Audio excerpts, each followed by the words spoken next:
காண்டாமணி ஒலிக்கும், பூஜைகள் நடைபெறும். அதிகாலையில் 4:30 மணி தொடக்கம் இங்கே பூஜைகள் வழிபாடுகள் நடைபெறுகின்றது.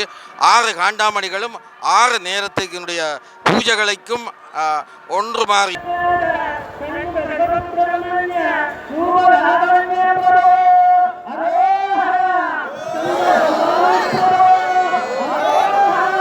ஹாய்வியர்ஸ், வெல்கம். இந்த ஜப்னா பாய்ஸ் நீங்கள் சேனலுக்கு புதுசாக மறக்காதங்க, லைக் பண்ணுங்கள், ஷேர் பண்ணுங்கள், கட்டாயம் சப்ஸ்கிரைப் பண்ணுங்கள் மக்களே. இன்றைக்கு பார்த்தீங்கன்னா யாழ்ப்பாணத்திலேயும் பிரபலமான ஒரு நல்லூர் ஆலயம். அந்த ஆலயம் நான் ஒரு 3 நாள் வீடியோ போட்டிருப்பேன். இன்றைக்கு அந்த ஆலயத்தில் மகோத்சவ பெருவிழா இன்றைக்கு முதல் நாள் கொடியேற்ற நிகழ்வோடு இன்றைக்கு ஆரம்பமாகுது. இன்றைக்கு ஏராளமான பக்தர்கள் அடியார்கள் வந்திருக்கிறார்கள், பார்க்க தெரியுது. இது சம்மந்தமாக தான் வீடியோ இருக்க போது. வீடியோ பிடிச்சா லைக் பண்ணுங்கள், ஷேர் பண்ணுங்கள், கட்டாயம் சப்ஸ்கிரைப் பண்ணுங்கள் மக்களே.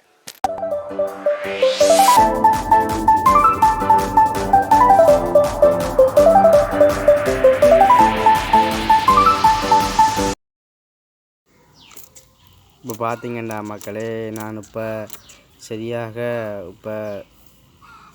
9:45 நான் இப்போ தான் வந்தேன். நான் 9:30 அப்படி நேரமெல்லாம் போட்டு விடிய வெள்ளன வேறு. அதில் பார்த்தீங்கன்னா நாங்கள் இப்போ வந்துவிட்டோம். இப்போ பார்த்தீங்கன்னா ஆலயத்தை நாங்கள் போய்கொண்டிருக்கிறோம். பார்த்திங்கன்னா இந்த ஆலயத்தில் இந்த முறை வெளிநாட்டுக்காரர் தான் இந்த முறை கூட வந்துக்கிறார்கள். பார்த்திங்கன்னா ஏராளமான பக்தர் வந்துக்கிறார்கள்.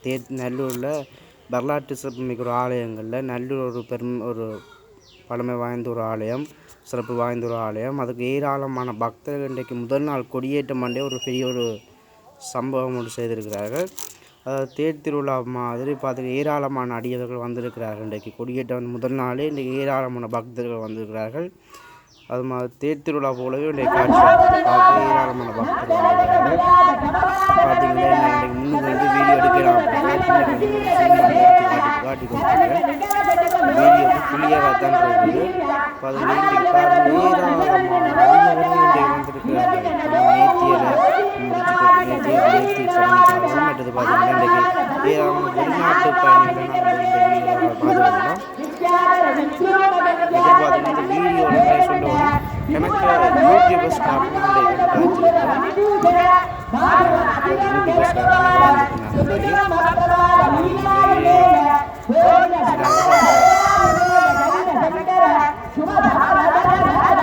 சில அரசாங்க வேலை போட்டு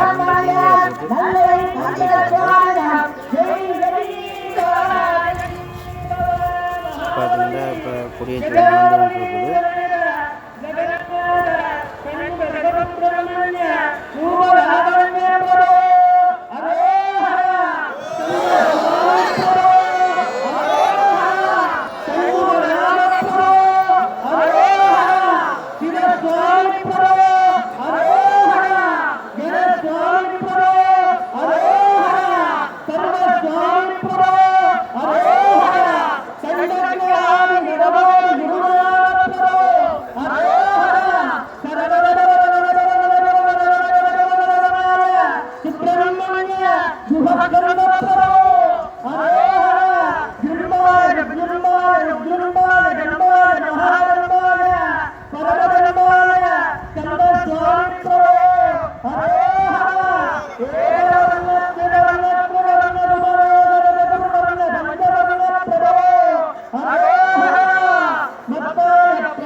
தெரிவிக்க விரும்புகின்றேன். நல்லூர் ஆலயத்தினுடைய வரலாற்று பின்னணி கிபி 13ஆம் நூற்றாண்டு அளவில் ஆரிய சக்கரவர்த்திகள் என்ற சேது நாட்டை சேர்ந்தவர்கள் இந்த பகுதியிலே பாண்டிய நாட்டினுடைய பிரதானிகள் இந்த பகுதியிலே அரசிருக்கைகளை அமைத்து ஆட்சி புரிந்தார்கள். அவர்கள் 14ஆம் நூற்றாண்டிலே அவர்கள் சிங்கை ஆரியர் என்ற பெயரினால் அழைக்கப்பட்டார்கள். அவர்கள் இந்த நல்லூர் பகுதியிலே நல்லூர் ஆலயத்தின் முன்பகுதியில் உள்ள அந்த இப்பொழுதும் காணப்படுகின்றது அந்த பகுதியிலே சங்கிலியன் தோப்பு மற்றபடி ஜமுதா பகரை ஏரி போன்றவை அந்த முன்னைய நல்லூர் ஆலயத்தினுடைய தொன்மை எச்சங்கள் இப்பொழுதும் காணப்படுகின்ற இந்த செய்தியை நாங்கள் தெரிவிக்கின்றோம். ஆகவே ஈழத்தமிழர்களுக்கு ஒரே ஒரு உயிர் நாடியாகவும் வழிபாடு தெய்வமாகவும் அவர்களை வழிபடுத்தும் தெய்வமாகவும் இருக்கின்றது நல்லூர் முருகப்பெருமான் ஆலயம். அந்த ஆலயத்திலே நடைபெறுகின்ற திருவிழாவை கூறுவார்கள் பெருந்திருவிழா என்று தான் சொல்ல வேண்டும். ஏனெனில் ஈழத்தில் எந்த பகுதியிலேயோ உலக நாடுகளில் எந்த பகுதியிலேயோ சைவத்தமிழர்கள் வழிபடும் முருகப்பெருமான் ஆலயமாக இருந்தாலும் சரி, சிவன் மற்றும் பார்வதி ஆலயங்களாக இருந்தாலும் சரி, நல்லூர் முருகப்பெருமான் ஆலயத்திலே நடைபெறுகின்ற வழிபாடு மிகச் சிறப்பு வாய்ந்தது.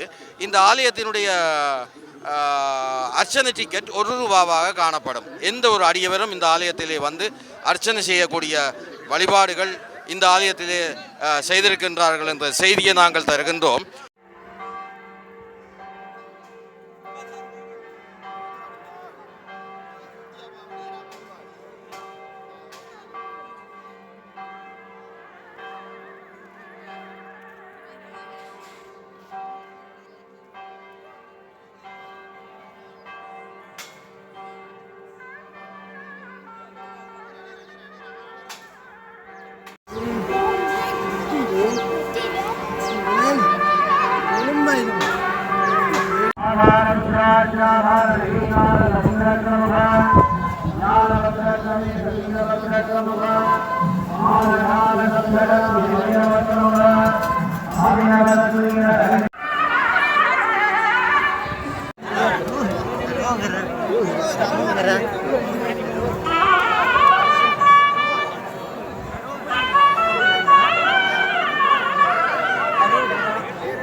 அங்கே காண்டாமணி ஒலிக்கும்.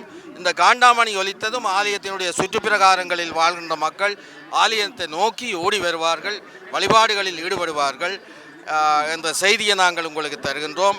எனவே ராஜதானி பின்னணியிலே இப்பொழுதும் கூட அந்த திருவிழாக்கள் நடைபெறுவது வழமை. முன்னொரு காலத்திலே போர்த்துகேயர் வந்து இலங்கையிலே உள்ள வடமாகாணத்தில் உள்ள பல ஆலயங்களை இடித்து தரமட்டமாக்கும் முன்னர் இருந்த அந்த வழிபாட்டு முறைகள் திருவிழாக்களிலே இப்பொழுதும் கொண்டாடப்படுவது சிறப்பு வாய்ந்தது. எனவே ஈழத்தமிழர்கள் உடைய சிறந்த காவல் தெய்வமாகவும் அவர்கள் வழிபடுத்தும் தெய்வமாகவும் நல்ல முருகப்பெருமான் ஆலயம் காணப்படுகிறது என்ற செய்தியை நாங்கள் தருகின்றோம். எனவே இங்கே நேரகாலம் தவறாத பூஜைகள் நடைபெறும்.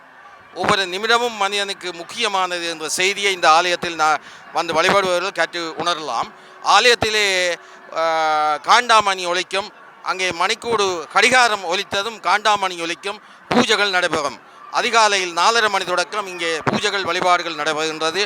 6 காண்டாமணிகளும் 6 நேரத்தினுடைய பூஜைகளுக்கும் ஒன்று மாறி ஒன்று அங்கே அடித்து அங்கே வழிபாடுகளில் ஈடுபடுவதை நாங்கள் காண்கின்றோம். இந்த ஆலயத்தில் சிறப்பு என்னவென்றால் அதனுடைய நிர்வகிப்பவர்கள் எஜமானர்கள் ஆலயத்திலே வந்து தாங்கள் முன்னுக்கு நின்று எதையும் செய்ய மாட்டார்கள். அவர்கள் மக்களோடு மக்களாக வழிபாடு செய்து கொண்டிருக்கின்ற சிறப்பும் இந்த ஆலயத்திலே தான் காணப்படுகின்ற என்ற செய்தியை நாங்கள் உலகத்திலே வாழும் தமிழ் மக்களுக்கு தருகின்றோம் என்று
காணப்படுகின்றது.